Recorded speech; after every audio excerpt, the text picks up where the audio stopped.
प्रथम शालपुत्री च द्वितीयं ब्रह्मचारिणी तृतीयं चन्द्रघण्टेति कुष्माण्डेति चतुर्थकं पंचमं स्कन्मातेति षष्ठं कात्यायनीति च सप्तमं कालरात्रि महागौरी चाष्टकं नवम सिद्धदात्री च नवदुर्गा प्रकीर्तिते।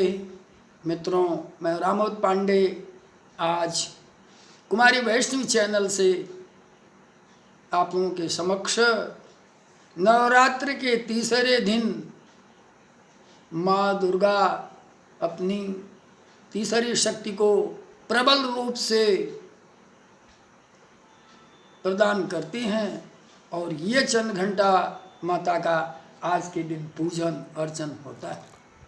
इनका नाम चंद्र घंटा होने का कारण इनके सिर पर घंटे के आकृति का अर्धचंद्राकार विराजमान है, जिसके वजह से इन्हें चंद्र घंटा कहते हैं। कहने का मतलब घंटे के आकार का जो अर्धचंद्र है, ये इनके नाम के विशेषण के साथ चंद्र घंटेति नाम से, चंद्र घंटा नाम से प्रस्तुत हो गई। इस दिन वास्तव में माँ की आराधना साधना करने से मणि चक्र का भेदन होता है। लोकमत के अनुसार चंद्र घंटा माता अपने साधकों को अलौकिक वस्तुओं को दर्शाती हैं एवं दिव्य सुगंधियों तथा पवित्र ध्वनियों को सुनाती हैं। हिंदू धर्म के अनुसार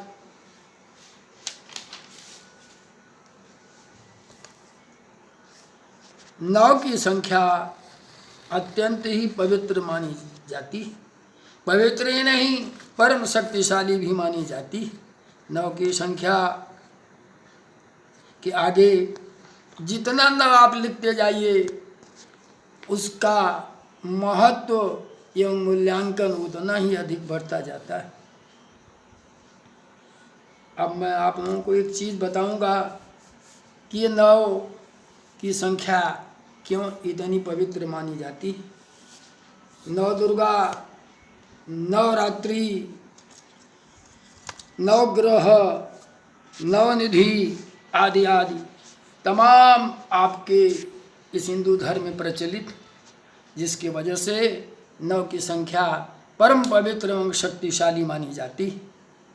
इतना ही नहीं, आपका हिंदू पंचांग के अनुसार 360 दिन होते हैं। 360 दिन को आप 9 से भाग दें तो 40 आता है, 40 की संख्या प्राप्त होती है। ये 40 की संख्या भी आपके हिंदू धर्म में बड़ा ही पवित्र है। ये 40 की संख्या किसी भी साधना को, किसी भी कार्य को, किसी भी शक्ति को अर्जित करने का समय आप 40 दिन लें, 40 दिन में निश्चय ही आपको सफलता प्राप्त होगी। ये 40 दिन को वास्तव में 4 नवरात्रि, 2 गुप्त नवरात्रि और 2 नवरात्रि सभी लोग उसमें करते हैं। पहला बासंती नवरात्रि है, जो चैत्र मास की प्रतिपदा से चैत्र मास की शुक्ल पक्षी नवमी तक चलती है। दूसरा नवरात्रि आषाढ़ मास में, यह आषाढ़ मास में शुक्ल पक्ष में पड़ता है। और तीसरा है शारदीय नवरात्रि अश्विनी मास में, और चौथा पौष मास में शुक्ल पक्ष में पड़ता है। इस प्रकार 40 दिन को 4 से भाग देने पर प्रति नवरात्रि में 10-10 दिन खर्च होता है। नवरात्रि हम पूजा पाठ में बिताते हैं और 10वीं रात्रि हमारे पारण में जाता है। इस प्रकार 40 दिन में हम समस्त चारों नवरात्रों की शक्ति को प्राप्त कर लेते हैं और जिससे हमारी साधना सफल होती है। कोई भी अधिवास, कोई भी सिद्धि, कोई भी संकल्प, कोई भी कार्य आप 40 दिन का संकल्प करके कीजिए, यकीन माने आप कि आपकी सिद्धि, पूर्ति, सफलता अवश्य अवश्य प्राप्त होगी। आपका स्वरूप माता का स्वरूप शांतिदायक और सौम्य है एवं कल्याणकारी है। इनके सिर पर घंटे के आकार का जो अर्धचंद्र है अत्यंत मनमोहक है। आपकी शरीर स्वर्ण के समान चमकीली, इनके 10 हाथ हैं। तलवार बाण आदि 10 हाथों में सुशोभित। इनकी मुद्रा युद्ध के लिए सदैव उद्यत रहती है।